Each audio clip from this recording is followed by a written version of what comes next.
Good morning. Welcome to Up with KREM. It is 6 o'clock on your Wednesday morning. I'm Nicole Hernandez. And I'm Tim Pham. We're having fun this morning. We're having fun. We're eating pizza. Wow. She just exposed me. It's good. It's yummy. We were eating pizza in the commercial break. Full disclosure. Okay, Thomas too, though. You know, it's a tradition when it's elections. Yes. We do pizza in the news business. Like, no matter where you work, you always have pizza on election night. And then the morning show gets the leftovers. We were eating leftovers. No shade. No shade. I'm glad you explained it because I was going to do it because honestly, I always like to say that pizza's a perfect breakfast food. It's got some carbs, it's got a little bit of meat. It has everything. Just dairy, a food pyramid. It's literally shaped as a food calcium? pyramid.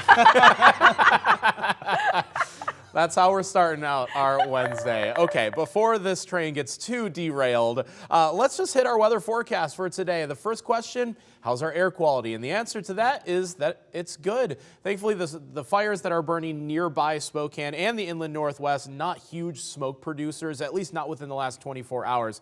So our air quality has remained in that good category for the last several hours and through the overnight. Could still be a little bit on the hazy side for today, so we'll remain that in the forecast, but it will definitely be a hot one. Already 63 degrees, even though we're a half hour past sunrise, on our way to the 90s this afternoon. New from overnight, 4 fast-moving wildfires burning in Stevens County are prompting level 3 go now evacuations this morning. So take a look at this map here. If you live near Highway 25 in Pinkston Creek, you need to evacuate now. There are also level 2 evacuations in place for the town of Marcus. Right now, Stevens County Emergency Management is working with the Red Cross to set up a shelter in Kettle Falls. As of right now, though, that shelter is not ready yet. Meanwhile, this morning, there are still level 2 and 3 evacuation orders for the West Hallett fire burning near Eagle Ridge. The area for those level 3 go now evacuations has gotten smaller. Washington DNR reports the fire has burned about 155 acres and is 0% contained.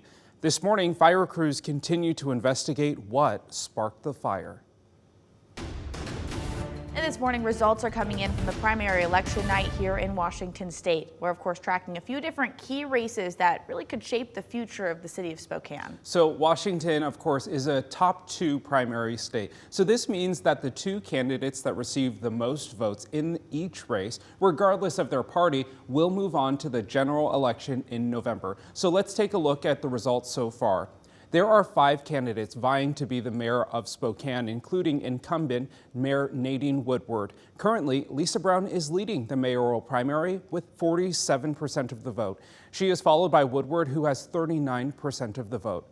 And another high-profile race we're keeping track of is the race for Spokane City Council president. We already know who's advancing to the general election in this race because candidate Annie Rathbun dropped out of the race. That means Kim Please and Betsy Wilkerson will both be on the ballot in November. Right now, the early returns are showing Wilkerson with a 12% lead over Please. Both are looking to replace former council president Breanne Beggs after he stepped down last month. That's because Washington Governor Jay Inslee recently appointed Beggs to be a judge for Spokane County Superior Court. And KREM 2 was spread out across Spokane last night at candidates' watch parties as the preliminary results started to come in. We head over to our Kyle Simchuk now, who has the latest from the joint watch party for Lisa Brown and Betsy Wilkerson. Well, last night's watch party wrapped up very shortly after those preliminary results came in, but people were very happy, very enthusiastic, and looking forward to November, seeing that those preliminary results showing Lisa Brown leading in the mayoral primary and Betsy Wilkerson ahead in the race for Spokane City Council president. Now, when those results came out, Lisa Brown took the stage, spoke for about 12 minutes, and spent a good amount of time going after Mayor Nadine Woodward, who she called an ineffective leader. People want a compassionate and effective response to homelessness. Right now, we have neither. People in Spokane believe you can help people and hold repeat offenders accountable. They believe we can support and respect law enforcement and first responders for the hard work and the personal risk they take, and that we can have accountability so that allegations of misconduct are investigated independently. And right after that, Betsy Wilkerson, who is running for city council president, took the stage. She has many of the same priorities as Brown: public safety, homelessness, and housing, and prioritizing small businesses. She brought her grandkids on stage last night and says they're what inspired her to make Spokane a better place. So I am looking forward to partnering with Lisa. We don't get along all the time. Be real, we're two women. But that will not stand in our way for progress. I really believe Spokane is on the cusp of greatness. And last night, Brown and Wilkerson reminded voters that if they didn't vote in this primary or simply forgot to drop off their ballots, that they'll have a second chance to support them come November. Back to you. Well, KREM 2 was also at the watch party for Mayor Nadine Woodward, who we will hear from coming up at 6:30. Meantime, we also spoke with Council President candidate Kim Please. After the preliminary results came in, Please says she was hoping both her opponents would concede so she could get right to work. Our city council needs to have new leadership. And, I consider myself a leader. I've been a business owner for 32 years, and, I'm looking forward to making my hometown an even better place to live. So this is not Please's first time running for office. Last fall, she also ran for Spokane County Commissioner in District 1. Now taking a look at the other Spokane City Council races, a seat is up for grabs in District 2, which represents South Spokane. Right now, Paul Dillon is ahead in this race with 41% of the vote, and Katie Treeler is about 33% of the vote right now. So if these results hold, it does look like Dillon and Treeler will move on to the general election in November.